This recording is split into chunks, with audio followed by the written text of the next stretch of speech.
US cafe नावाचा चाळीसगाव शहरात कॅफेच्या नावाखाली एक गैरकृत्य चालू करण्याचं एक षडयंत्र रचून आणि तिथं तरुण मुला मुलींना सिक्रेट स्पेस द्यायचं असं एक मॉडेल गेल्या काही दिवसांनी चालू आहे। त्याचं तक्रार पोलीस प्रशासनाला आली होती।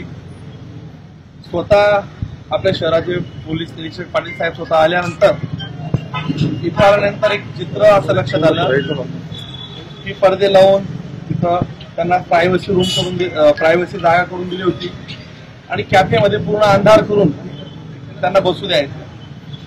आता इथं फूड पाहिलं किंवा साहित्य दुसरं काहीच नाही।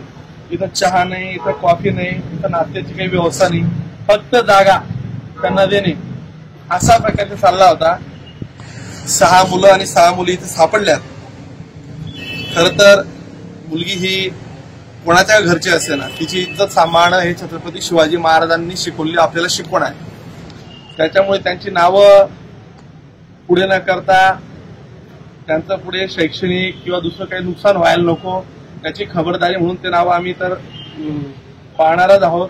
पण त्या मुलांना प्रिव्हेन्शन म्हणून पोलीस प्रशासन कारवाई घेईल आणि स्वतः आज हे कॅफे आम्ही नगरपालिका, पोलीस प्रशासन आणि मी स्वतः सहकार्यांनी हे उद्ध्वस्त केले।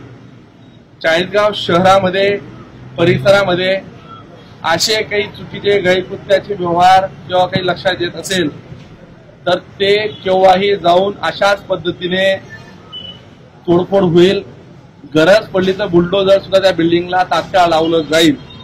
कारण की शेवटी शहराचा लोकप्रतिनिधी म्हणून राजकारणाच्या पलीकडे माझ्याकडे काही जबाबदाऱ्या आहेत।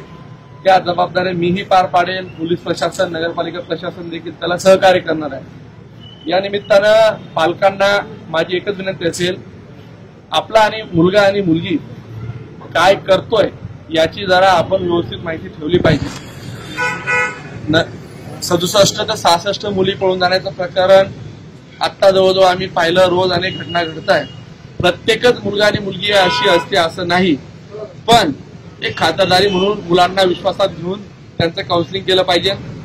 आजचं हे प्रकरण म्हणजे हे चाळीसगाव शहराला लागलेली कीड आहे। असा कुठलाच प्रकार मी काय आम्ही कोणीच सहन करणार नाही एवढं सांगतो।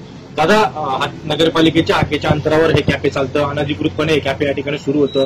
पोलिसांना यावेळेस तिसऱ्यांदा कारवाई करावी लागली, मात्र एकहीदा नगरपालिकेने त्या ठिकाणी कारवाई केली नाही। मागे एकदा ह्याच कॅफेवर मी स्वतः एकीकडे जे पाटील असताना आलो होतो, त्यावेळेस ते बंद झालं होतं। मधल्या काळात पुन्हा अजून याचा पेव सुटला।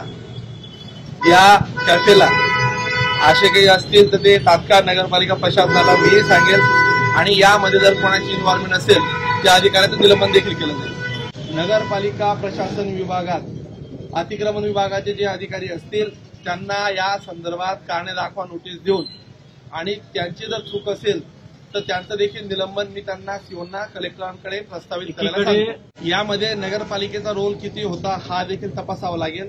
बघा, या प्रकरणामध्ये हा प्रकार करणारी एक प्रवृत्ती वेगळीच आहे। तो जागा मालकालाही कदाचित माहिती नसेल, पोलिसांनाही तो प्रकार माहिती नसेल, नगरपालिकेला पण ह्या प्रकारे जागेचा वापर असा होतो आहे हे कदाचित माहिती नसावं। या संदर्भात त्यांना मी तात्काळ सूचना सांगणार आहे आणि अशा प्रकारचे ज्या ज्या ठिकाणी म्हणजे अशा संदर्भातले व्यवसाय चालत असतील तिथं तात्काळ कारवाई आणि याच्या पुढे स्वतः मी एखाद्या दिवशी जेसीबी घेऊन ते उखडणार आहे।